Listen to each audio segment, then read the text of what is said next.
بسم اللہ الرحمن الرحیم، ویلاگ نمبر 36 اور قصہ چل رہا ہے حضرت نوح علیہ السلام کا۔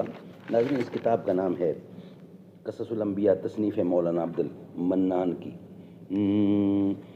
زباں پر مومنوں کے جب بھی ذکر تاجدار آئے تو اس کے بعد لازم ہے کہ ذکر چار یار آئے۔ ابو بکر و عمر، عثمان و حیدر، جب بھی باغ پا ہوں تو پھر کیوں کر نہ باغ مصطفیٰ میں ایک بہار آئے۔ رب صلی وسلم دائما ابدا ابا حبیب کا خیر خلق کل یمین۔ پوری مخلوق اس کو پیار کی نگاہ سے دیکھے، اور اسی وقت جبرائیل علیہ السلام نازل ہوئے اور انہوں نے 7 راہیں پانی کی بنا دیں اور 7 دریا روئے زمین پر جاری ہوئے۔ تب سارا پانی جو کچھ زمین میں باقی تھا وہ دریاؤں میں جا گرا، اور اس کے علاوہ جو کچھ تھوڑا بہت رہ گیا وہ تمام کا تمام خشک ہو گیا۔ اور حضرت نوح علیہ السلام نے کشتی سے باہر نکل کر ایک جانور کو بھیجا، وہ زمین پر گیا اور وہ بسبب پانی نہ ہونے کے ٹھہر نہ سکا، پھر واپس آیا۔ تب حضرت نوح علیہ السلام نے ان کے لیے دعا فرمائی اور اپنی تمام قوم کو کشتی پر سے اتار لیا۔ اس وقت حکم ہوا اللہ تعالیٰ کا حکم ہوا کشتی پر سے اتار لیا۔ اس وقت حکم اللہ تعالیٰ کا ہوا کہ اے نوح علیہ السلام، جتنے تخم اور جڑیں ہیں یہ سب زمین پر بو دے۔ چنانچہ حضرت نوح علیہ السلام کو تمام قسم کی جڑیں اور تخم مل گئے، لیکن انگور کی جڑ نہ ملی۔ تب جناب باری میں عرض کی آواز آئی کہ اے ابلیس لعین، کہ اسے ابلیس لعین نے چرا لیا ہے۔ تب حضرت نوح علیہ السلام نے اس سے کہا کہ تو نے انگور کی جڑ چرا لی ہے، اس کو لا کر دو۔ شیطان نے انکار کیا۔ حضرت نوح علیہ السلام نے فرمایا کہ مجھے اللہ تعالیٰ نے خبر دی ہے کہ تو نے ہی اس جڑ کو چرا لیا ہے۔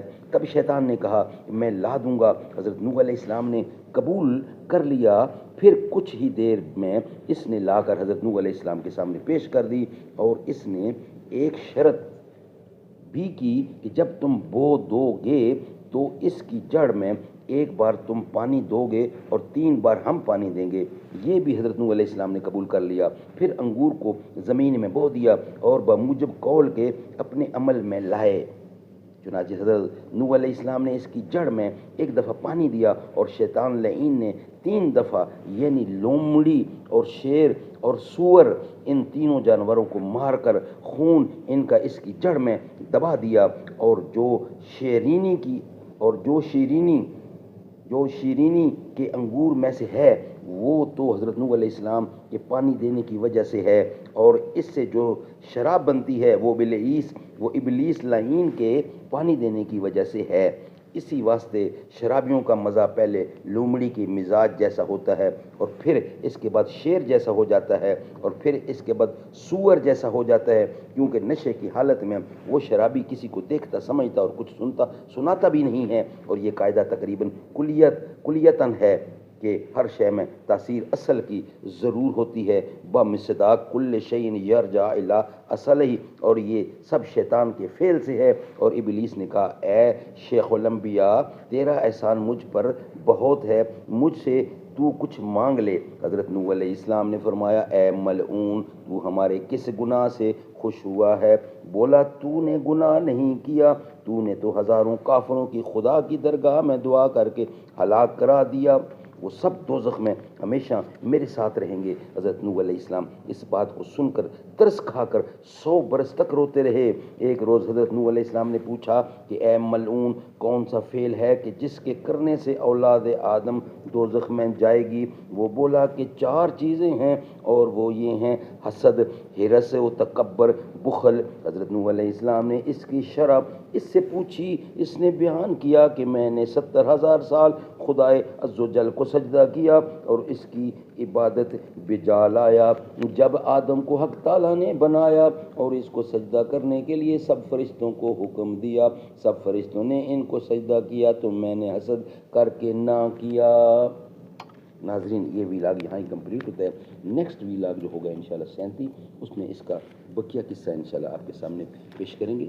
یہ ابھی 2 صفحے اور بقایا ہیں، وہ انشاءاللہ کل کے ویلاگ میں آپ کے سامنے ہم رکھیں گے۔ آج کا یہ ویلاگ کمپلیٹ ہوا۔